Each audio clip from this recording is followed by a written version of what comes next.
just think, thank God for that. So Andy McCluskey, guest 8:10. Here's a new single from Orchestral Manoeuvres, In the Dark, Don't Go. His third favourite Kraftwerk track of all time, the others being Radioactivity and Trans-Europe Express. And Trans-Europe Express. No, actually, Europe Endless from Europe Trans-Europe Endless, Express. yeah, okay. So hello, Janice. Hello, Andy. I've got to play one more, actually, but this, I don't mind playing this because when Jez Kerr, I wanted to play this. Jez Kerr was on the show just a couple of weeks ago, and he spoke very, very fondly about Orchestral Manoeuvres, In the Dark, and those very early days when you were on Factory. Oh, no, we were babies back in 79. How old were you then? 24? No. No, I had Factory. So you were 22. I was 19 when we started 79, the band. you were born in 59. Mm-hmm, yeah. So I turned 20 just after Electricity was released on Factory. Wow.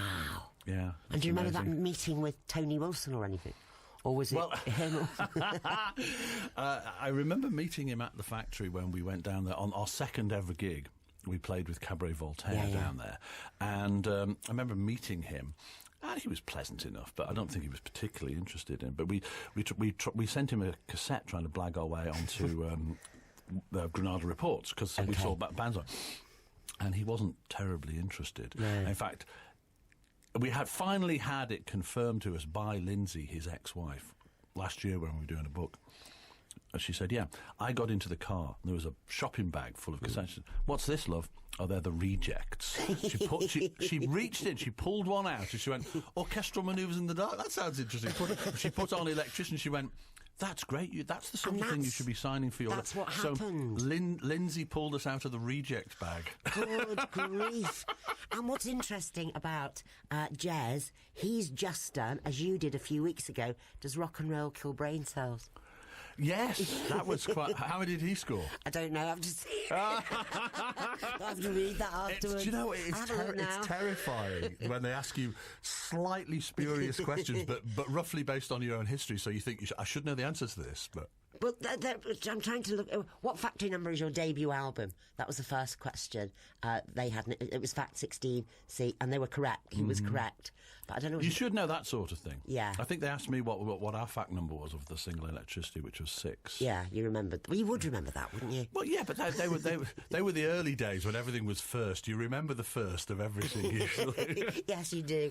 And also you were talking then... I'm just going to play a certain ratio and then we'll get into all of it. But you were talking then about trying to get on Granada Reports. At least then there were shows that you could endeavour to get on. Do you know what I mean? I know everything's changed now, but even before it had all changed, there was a certain lull, wasn't there? I mean, even if it was Wogan. Yeah.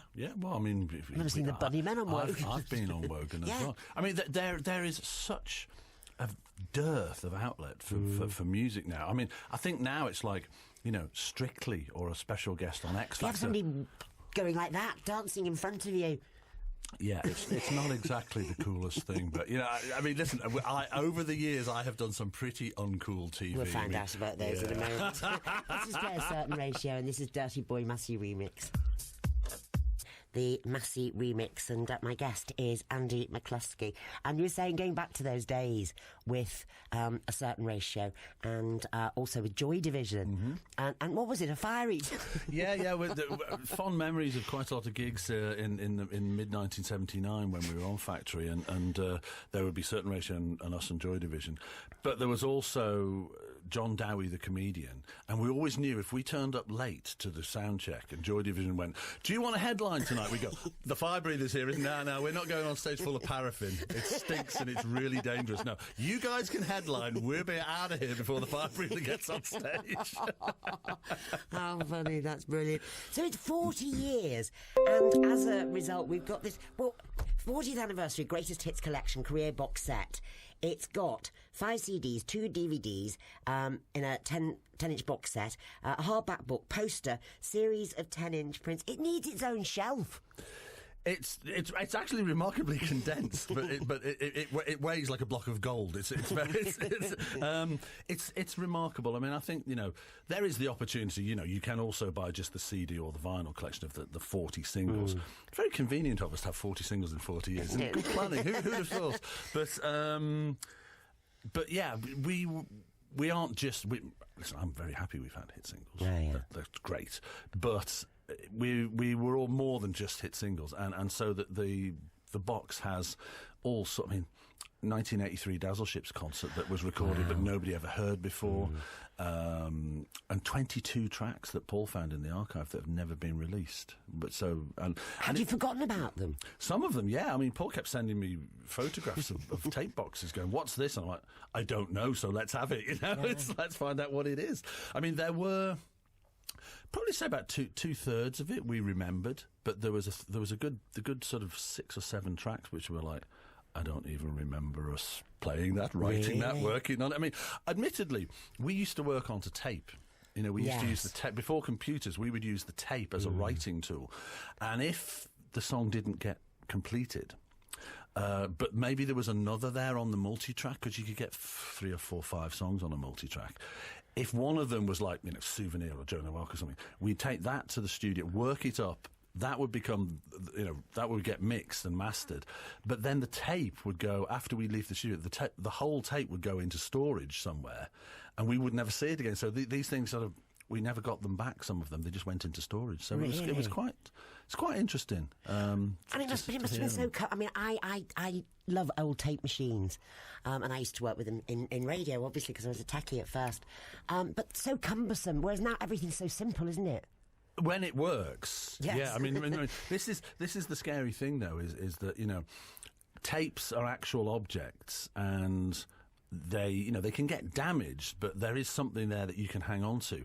I'm terrified about digital files just disappearing into the ether, and who's got the backup? I haven't. No. Oh, you know, but it's technology's great when it works, but it still finds ways to screw it. Actually, going back to the 1983 Dazzle Ships gig, Paul said to me, do you remember this gig? I said, I remember it clearly, because after ABC Auto Industry with the semaphore flags, where we mimed, we went straight into genetic engineering, and Malcolm came in out of time with the click track. And all of us knew that, and all of us were trying to get back into time, but separate to each other. So the whole of genetic engineering, everybody was stopping and starting, and it was, what we should have done was just stop. Rewind the tape and start, because we do that now. If we make a mistake, we just start again and laugh it off. And Paul and I said, well, it's a document of the gig. Mix it and leave it as bad as it is. And he went, no, this will go on YouTube as proof that OMD can't play live. You know, so I went, oh yeah, point taken. But this is a document of your whole career, isn't it? Your life. Well, it's kind of scary, yeah, because I'm 60 now, and I was 19 when I started the band. So basically, all of my adult life has been in orchestral manoeuvres in the dark. And did you envisage that? I mean, you obviously... No. But when you say that, you know, you turned up at Factory in Manchester, that's very brave. Mind you, people did then, didn't they? Well, what happened was we were Eric's kids, Eric's Club in Liverpool. I know. And, you know, they built it and we came. Everybody who went to Eric's was in a band, which was the terrifying thing about getting... You were the exception that proved the rule. But... they had this great, you know, open door policy. Thursday night was local artists, free to get in for the members, and anybody could get up and play. So after, you know, going there for a year or so, and we did play in the summer of '78 in our kind of prog rocky band with our mates, but then everybody was going to university, and Paul and I just sort of thought, before we all go to university, why don't we just sort of do one gig as you and me, electric, without the drummer and the guitarist, and you know, the way we envisaged it. And so we just knocked on the door at Eric's and said, can we, Andy and Paul from the band The Id, can you remember? Oh yeah, we remember you, yeah. Could we come and just, you know, be a band? We borrow our mate's tape recorder and we do our songs electronically, the way they're written. And we thought they'd tell us where to go, basically. And they said, yeah, sure. What are you called? And we went, we thought you'd tell us no. We haven't got a name. We'll get back to you on that one. So we rushed home, and that's when we hurriedly picked the name Orchestral Manoeuvres in the Dark off the wall of my bedroom where I used to write things. And it didn't really matter, because this was just a dare. We were going to do one gig. And amazingly, Roger Eagle and Pete Fulwell, who they were brilliant, weren't they? Oh, you know, I mean, there's an awful lot of people of my generation from the Northwest who owe their careers, musical everything. career to those guys. And they said, we have a kind of a symbiotic relationship with a new club in Manchester called The Factory. We liked what you did. Do you want us to see if we could get you a gig down there?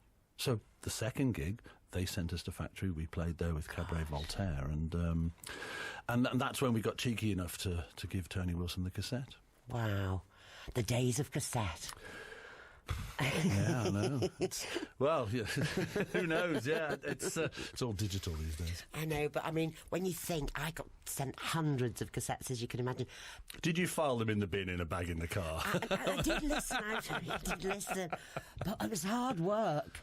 Whereas now you just get your WAV or your SoundCloud or drop it wherever it is and you just go, right, listen. But the amount of work that people put into them, that's where I used to feel sorry. And then they'd make a trip. They had to make a trip to London and stand outside a record company and try and get past the receptionist. They'd no chance had they whatsoever.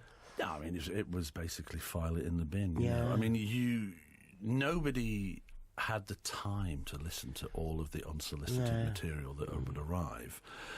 So how do you filter it? And so in the end, it's like, you take a suggestion. Somebody has to open the door for you. And that's why we were lucky. Eric's existed. Yeah. Well, actually, the fact that our mate had a tape recorder in a garage in his parents' house, the studio in the garage. What kind of tape machine was it? He had two tape machines. He had a TIAC 4-track Winston that we used to use on stage, and a Revox stereo. Wow. And that's how we recorded Electricity, because Paul and I had to play everything ourselves. So we bounced between the 4-track. We put 4 tracks down, bounce them into stereo, then bounce them back onto backwards. Why it's not all tape hiss and no, more noise than signal, I don't know. But it was bounced several times before it was finished. Electricity was. But the guy with the garage studio. Who also happened to be a Vision Hire engineer when he left school, so he had the van to drive us around. It was just perfect. And then Eric's existing, and Tony Wilson's wife fishing the cassette out of the bag. It's a remarkable story, isn't it? Otherwise, I would have gone to university and done my fine art degree after my gap year ended. Do you still do art? Do you know what? I got myself some paints recently. And I found it's not like riding a bicycle. I've forgotten how to do it. Really? And I thought, this is going to take me some time to learn how to do this again. I can't be bothered. I'll stick with music. And Red Frame, White Light, how was that done? Our second single, Red Frame, White Light, about a telephone box. The one that saved. Yeah. I'll tell you a funny story, actually. It was so nice that it got saved, the telephone, because it was our office. Because Paul and our families didn't have telephones, which was not unusual in the 70s. So we have to go to the local phone box. And it was always disgusting. Well, I don't know what yours was like, but the one where I lived in Bootle was disgusting. No, we were in Mel's, darling. It didn't smell of the things that... Well, no, it didn't smell of the things that yours probably did. But... So, it got taken away. Then there was a big hoo-ha. It came back, and now it's a little museum. I know. And it's got a blue plaque. And so we thought, right, 40th anniversary tour, we'll play Red Frame, White Light, and we'll celebrate it. People, will be really, excited. We practice and practice. It is the most ungroovy song we ever wrote. I mean, even I can't dance to it. And... there's probably a reason why it wasn't. You're quite famous for your dancing. Thank you, darling. I'll take that as a compliment. It may not be meant as one. So anyway, we played it in Belfast and Dublin, and 95% of the audience looked at us like, what is this? So after 2 gigs of it going down like a lead balloon, we thought, I know. There's only about 100 people in every 2,000 who actually want this song. They're the sort of people who pay to come to the VIP soundcheck. We'll just play it in the soundcheck. Well, I'm playing it now. Oh, my Lord. Orchestral Manoeuvres in the Dark and Red Frame, White Light, celebrating 40 years of the band. Andy McCluskey is my guest. I must ask quickly, how's Paul? Is he all right? Paul is great, and Malcolm, our drummer, is good. He was ill. He had a cardiac arrest on stage 6 years ago. But he lives in Germany, and he's just had a new pacemaker fitted. He started playing drums again. He's feeling great. So, that's good. And I was just on the bus coming home today with Martin and Stuart. But we're now, I mean, we Been on tour, we haven't played the Hammy-Odeon last night, love. Fantastic. And 4,912 people. how wonderful. But it was... I ache in places I didn't know I had. I'm so tired. But I had to come and see you because if it didn't come in, because you don't work on Fridays, if it didn't come in, I wouldn't be here till Christmas. So. Oh, no, I'm really pleased that you did. Because you're off again, aren't you? Hamburg. Well, we're off. Yeah, we're off to Germany. We leave on Sunday, so I've just got a couple of days to get my washing done and beat it against the rocks in the garden. And yeah, then we're off to Germany. We've got 9 gigs in Germany. And, I bet they love you in Germany. They actually do. But do you know what the funny thing is obviously we come from Merseyside. We say Liverpool, but of course people in Liverpool know we're actually woolly bags. But when we're abroad, it's the nearest city, so we were always referenced as a Liverpool. By now we played Ericsson. So we go to Germany, and they're like, "Oh, you're from Liverpool, the Beatles, you know?" And yeah, but our influence was Dusseldorf. Yeah. But the Germans themselves never really got into Kraftwerk. Really? They're not prophets in their own land, you know? No. Interesting that, isn't it? Well, it's amazing. I mean, it actually took... There was a kid called Rudi Esch who was in a German punk band called Die Krupps. You'll probably know of them. Most people won't. He wrote a book a few years ago called Electric City about the history of Dusseldorf's recent music. And only when that book came out and made a big splash did Dusseldorf itself kind of wake up and go, "Oh, so we're famous around the world for pioneering music? You are, yes. Oh, should we celebrate this? Yes, you should."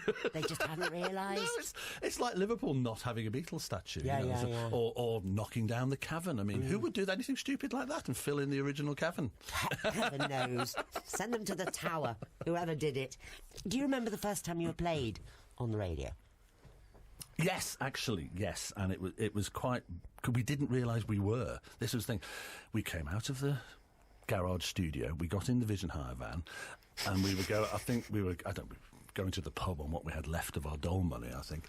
And as we fired up the engine, electricity came on. We just assumed it was a cassette in the car because you'd always take things out of the studio and listen to them on the car radio to see what it was. So we were just driving down the road, and the next thing, it stops. And the voice of Phil Easton comes on Radio City going, "That was a band that didn't quite make it to the final of Battle of the Bands, but Orchestral Manoeuvres in the Dark and Electricity." And we were just jumping up and down going, "Oh my," we were on the radio, and we didn't actually realise it was the radio. And of course, in those days, you couldn't go back to it, could you? No, there was no catch-up. There was no catch-up or replay. Or whatever. So, but, we'd assumed that he'd done what Tony Wilson did and filed Electricity in the bin bag because we didn't get into the final. So, but he actually played it on the radio. Because I seem to remember you coming into Radio Merseyside, and maybe it was after a Top of the Pops appearance, and we were all peeping through the window going, "Orchestral Manoeuvres," and we're all really, really excited because to us, you're big stars. Really, you're that parochial at Radio Merseyside? Yeah, we were. Do you know what? That's the one thing I like to think of myself is, actually, it's now 41 years since we started. We've been milking this 40 for a year now.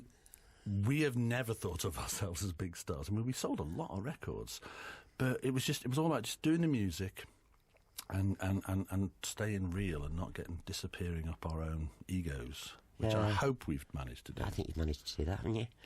I hope so. I think most northern bands tend to sort of, they're quite grounded. Yeah.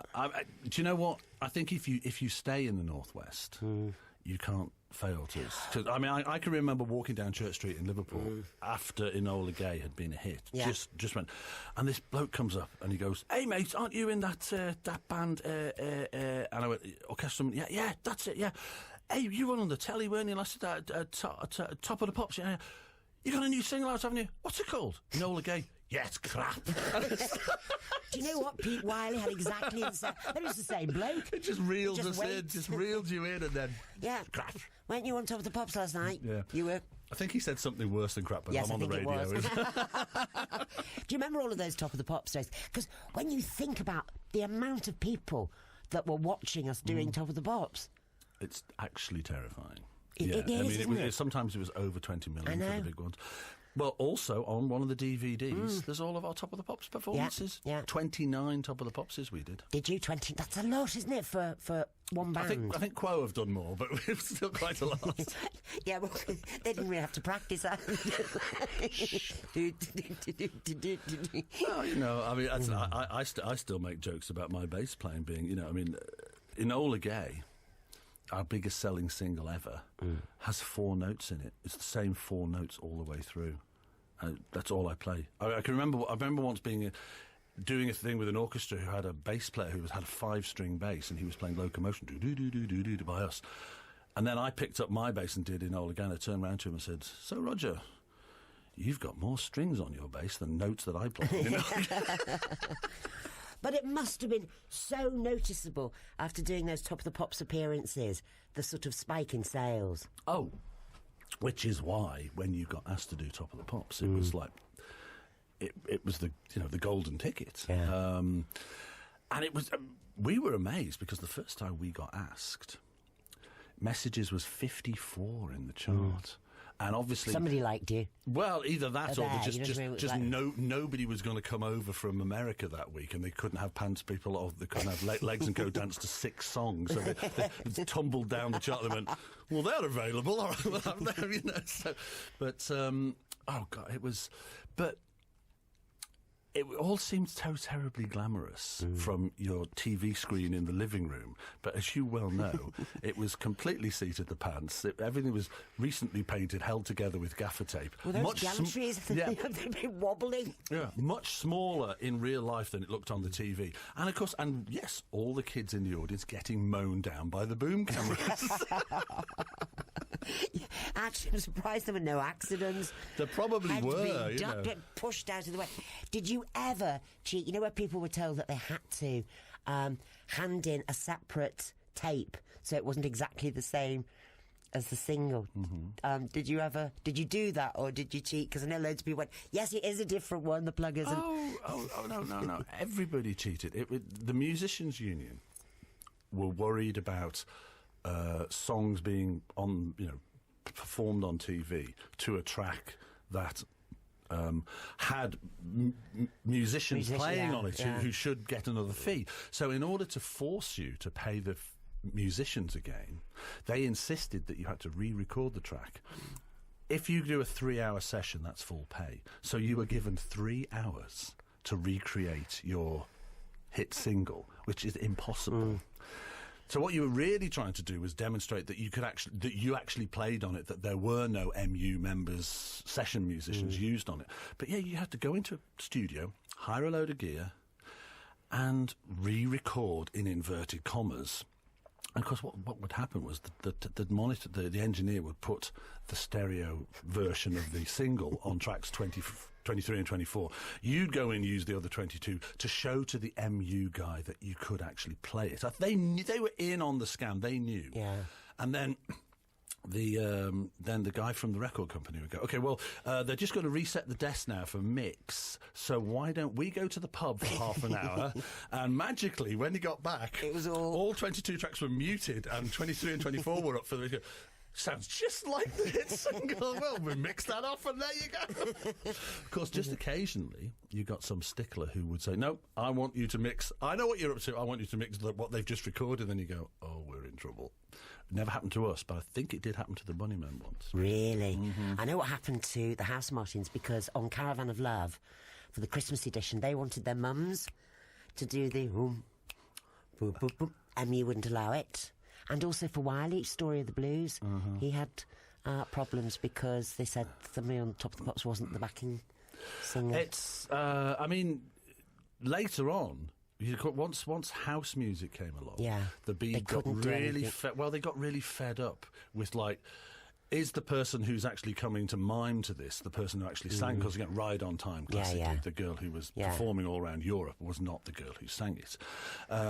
So they started to insist in the 90s that you had to sing live. And we did a song called Dream of Me, which had 12 tracks of my voice on it. And they said, "No, you can't use any of them." I said, "But it's all me." All me, yeah. So they made me and Stuart, our drummer, sing 2 tracks live, and we weren't allowed any of the backing vocals, and it sounded awful. In fact, that's not on the DVD. I'm going to play Souvenir. Oh, Paul's song, very nice. Okay, good. Manoeuvres in the Dark and Souvenir, and that's another track that you'll find on this incredible box set. There's a movie. Yes. Oh, dear me. Excuse me. Thank God it wasn't something else. Oh, that was that bloody French cake you gave me a little while ago. There's Crush the movie on there, which we... it's one of those things that the record company said, right, we're going to make a movie of all the videos for the singles, and we'll film you in the studio, and it'll be a great promotional tool. And by the way, it'll cost £100,000, and we'll be deducting that from your royalty stream. And of course we... When was this then? When I was young and stupid. Is this before you found the money for the Wilmslow accountant? This is... Yeah, that was in the 90s when I found out that for every CD that we'd released, they paid us at the vinyl rate, so they owed us a lot of money. Actually, it turned out to be a blessing there, because they were always recharging things. Everything we owned, or everything that we earned, just seemed to be taken back in video costs or tour support or studio bills or whatever. So actually, to finally suddenly hit a jackpot in the 90s, just when I was about to stop being in Orchestral Manoeuvres in the Dark, because had they been paying us the royalty all the way through for the previous 10 years, they would have taken it back in video charges and tour support and stuff. The movie stuff. Yeah, so actually, the fact that they were fraudulently accounting turned into my benefit. I remember you telling me, and I'm sure I may have got it wrong, but you went, I found an accountant in Wilmslow to do an audit, and it was like somebody that wasn't so music industry. Well, he was a music industry accountant, but he was... He just had sort of really good forensic. I mean, he bothered to look at my royalty statements, other than just go, "Oh, you've got to check for X here. What do you want to do with it?" Because I remember you saying to me, because you've been out in America with Thompson Twins, you think, how come they've got all of that money and we don't have that kind of money? Anyway, it sorted itself out. Part of the problem was, of course, when electricity came out on factory. Carol Wilson from Dindis, that was a brand new subsidiary of Virgin, signed us, and we were kids. Paul was still 19. I just turned 20, and they offered us a contract. We never met our lawyer. No, our manager meant to meet the lawyer, and we signed an appalling deal with terrible royalties. And so, for every record we sold, we were getting paid, peanuts. Less than the shells of peanuts. It was just so. And I several years later, actually, probably after Architectural Morality had been a hit, and we'd had Joan of Arc and Souvenir, I bumped into our lawyer somewhere at some business thing, and he said, "Oh, I need to just apologise to you." I said, "Well, who are you?" He said his name, and I went, "Sorry, I don't know who you are." He said, "No, you never met me. So why are you apologising?" "I'm the lawyer who let you sign your original contract." Oh, my goodness. I said, "Oh, that's interesting. You're apologising now, are you?" And he said, "Yeah." He said, "Well, I thought the band name was stupid. I met your manager who had BO and green teeth, and I just thought they should take whatever they've offered." And I said, "Can I get this in writing?" He said, "No, sorry." But I'm leading up to playing Pandora's Box, because also on that train journey, you said to me, "Do you know what? I'm going to put together a band." And you did. Now, is this the point where you're thinking of jacking in Orchestral Manoeuvres in the Dark? No, Pandora's Box actually was, and Sailing on the 70s were off the Sugar Tax album, which was released in 91. That was my comeback album. That was when I was in Orchestral Manoeuvres in the Dark. But you wrote on Pandora's my own. Box when you... It was later on. It was in 95 when I decided I was going to jack it in and maybe become a Svengali music producer and manipulate innocent young girls. That's another story altogether. But you had success. They had incredible success at Atomic Kitten, didn't they? Yeah, and the most beautiful thing was that last night Liz McClarnon from the Kittens came to see us play, and I got to see her. I haven't seen her for ages, and she's just as lovely as ever, and it was just really nice to catch up with her. So she's forgiven me for inflicting Atomic Kitten upon her, because she was 17 when I met her, and so was Kerry, and so was Natasha. And Liz and Natasha were brainy girls, actually. They both had an armful of GCSEs and were studying A-levels, and they jacked it in to take a chance on Atomic Kitten, which was kind of scary, put onus on me. And, of course, Kerry, by completely the opposite, was she left school and was basically waiting till she turned 18 so she could be a page 3 model. I mean, she came to the interview with her topless photographs, which I thought was a very interesting way of doing a job interview. So Pandora's Box, then. Tell us the story. I'd seen photographs in a lot of places of this amazing woman, and I found out that she was a silent movie actress called Louise Brooks with this amazing kind of black helmet hair, the bob, and even in the late 80s and the 90s, she looked incredibly stunning, and yet all these photographs were like from the 1920s. So I wanted to write a song about her, and interestingly, I wrote a song called Pandora's Box, but when Paul was fishing in the archives for the unreleased, he said, "What's this song American Venus?" I had no idea. It was only when I listened to it, I heard a couple of lines and I went, they're the lyrics in Pandora's Box. Oh, American Venus was another film by Louise Brooks. I was trying to write a song called American Venus about her. It didn't work out. So I wrote a song called Pandora's Box and nicked some of the lyrics. Wow. Recycle. Yeah, exactly. Let's take a listen. Orchestral Manoeuvres in the dark. So you get aircraft, people, all sorts of things. Oil refineries, telephone boxes. Yeah. Historical characters. Yeah. You never know where it's going to come from. No, I mean, one of the funniest ones recently was a song called Isotype, which, not to be confused with Isotope, Isotype, which is the International System of Typographic Education. Basically, if you see a fire exit sign with a person running towards an outlet, it's a visual symbol of something. And we were going to do one of our short esoteric pieces of, just isotype. And Paul comes up to my house and goes, "Oh, I like that. Can I write a melody for that?" I went, "Yeah, all right, I'll go make a cup of tea." And I come back and he's written this killer melody. I'm like, damn, now that's got to be a song. What the hell am I going to sing about isotype? Even for me, that's going to be a hard one. But you did it. Yeah. And Walking on the Milky Way. Well, that was the one. The one that basically ended my OMD career for the first time round. It was difficult because it was the mid '90s. There'd already been grunge, Britpop was what I realised. What I didn't realise at the time was I realise now we'd entered the beginning of the postmodern era, where there was no new. And all popular culture was going to start eating its own history. Yeah. That's why I was confused by Oasis. I was like, how come guitars and sounding like the Beatles is the new fashion? Yeah. That's old, isn't it? How come, we were playing synths to try and be new. How come synths are now old-fashioned?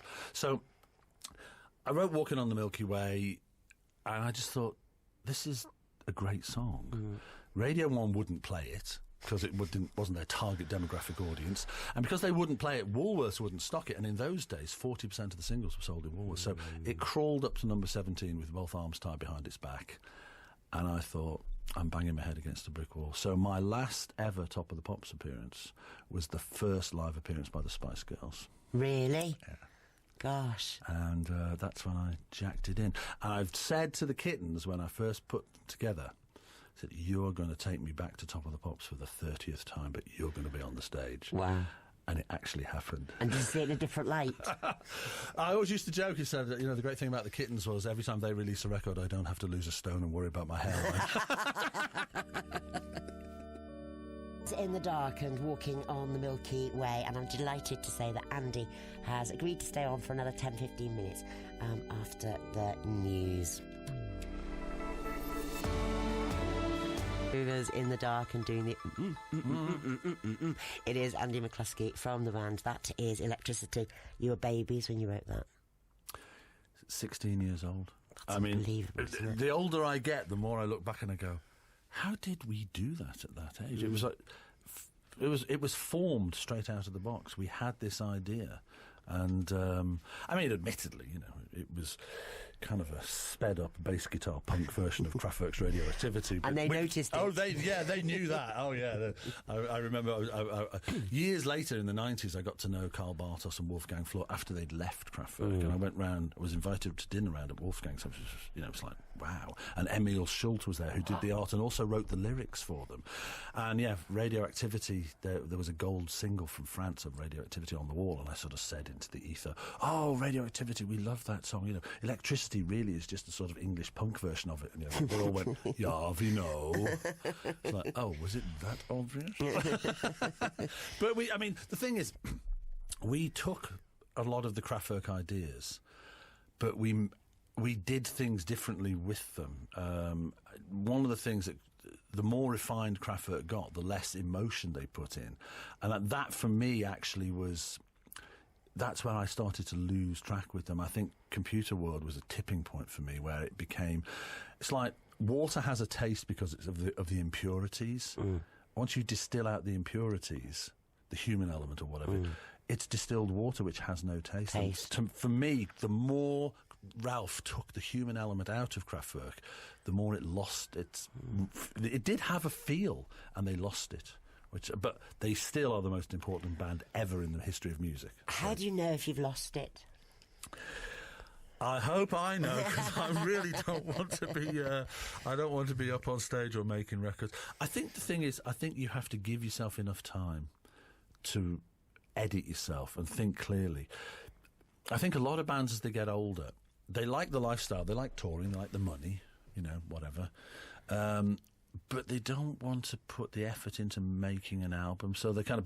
But their managers, well, you need a new album, so we've got a new logo on the T-shirt to name the tour, and they'll go in the studio and for a couple of weeks and just knock together the first thing that comes into their head, good, bad, or indifferent, and that I think is when you lose the plot, when you don't actually give yourself enough time to really generate good ideas. But surely, if you do that and then you go out on the road, they must notice that people go to the bar if you're not going to turn out mega stuff. Yeah, absolutely. And I like to think that when we play new tracks, and on this tour, because we're celebrating 40 years, we're playing a lot of the singles and things, but we're still playing almost the B-side of Electricity we play, and Statues. Who was on that? Oh well, who learned it? I took the opportunity every night to introduce almost. So 40 years ago, we released our first single, and somebody who's become a friend of ours now, who was just a kid called Vince at the time, bought the single, and when he learned how to play the synth riff on the B-side,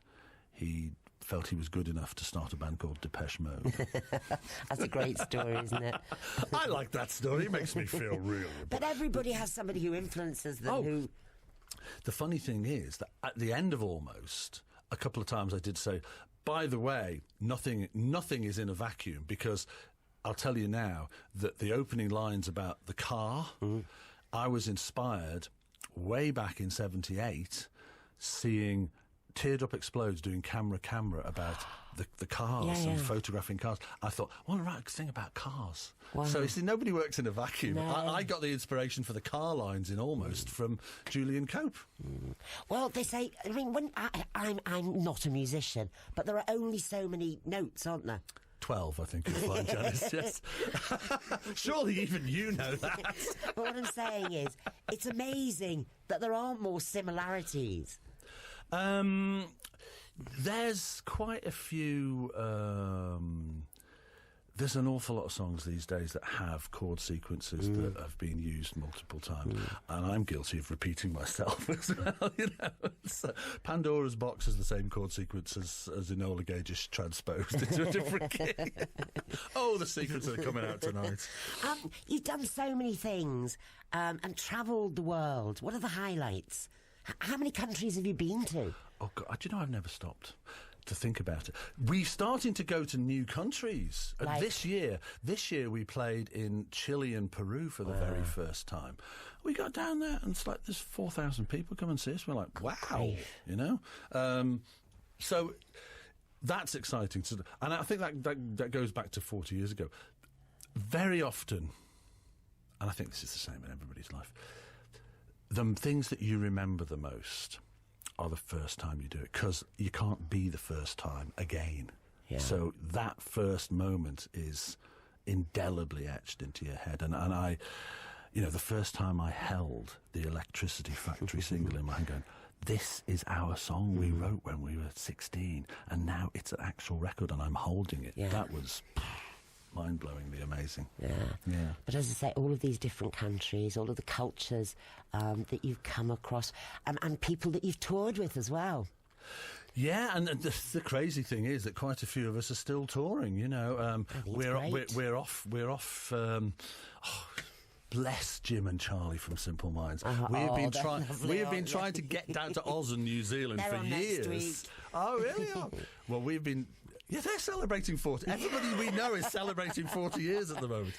We just did a tour in the summer with the B-52s in Berlin. Brilliant. All 3 bands were celebrating 40 years. But yeah, Jim and Charlie have invited us as special guests to go down to Australia and New Zealand and play a winery tour at the end of next year when it's summer down there and we're playing wineries. Results. That's going to be great fun. Oh, too right. Yeah. We have to be careful it's not too much fun. But yeah, that'll be brilliant. Have you ever done these rewind? Yeah. We didn't want to begin with because we wanted to kind of re-establish ourselves as a standalone band that still made new records and did our own gigs. But I think once we'd done that, I think about 5 years after we reformed, we just kept meeting people. Why don't you do Rewind? Why don't you do it? And it's such a blast. It's so fun. And the thing was, it's interesting. We've just done a sellout tour of 20 venues in the UK. When we reformed, we couldn't have done that because we were like this secret live band. People who'd seen us play live knew we were great. I'm sounding big-headed now, but I believe we're very good. We make a point of giving 100% every night. But those who had never seen us kind of just went, oh, well, they play synthesizers and they always look a bit moody in their photographs. I bet they're not very good on stage. So we thought, right, stuff it. We're going to go out there and play to 30,000 people at Rewind who maybe wouldn't buy us on our own, but they want to go and see Kim Wilde and Heaven 17 and Tony Hadley and da-da-da-da-da. And as soon as we started doing those, all these people went, oh, they're so... I remember looking at the Facebook page of Rewind when we were announced as headline the first year. It was like, oh, why are they on it? Why isn't Mark Arman doing it or Jimmy Somerville? They're headliners. OMD, anybody ever seen them? The next day after we'd finished, literally hundreds. Yeah.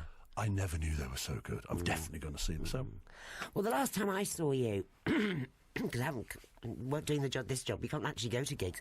I saw you when we did the concert at the arena in Liverpool. John Bishop and I were comparing, and we did the concert to raise money for refugees. That was just me and Paul. We just did 3 tracks. And the energy that you exude is unbelievable. And you've not lost your voice, have you? So far, touch wood, not. Even though, I've just finished 56 gigs and I've got 3 days off, and I've still come to see you because I love you. And I tell you what though, I never do after shows, never ever ever. I always go straight to bed.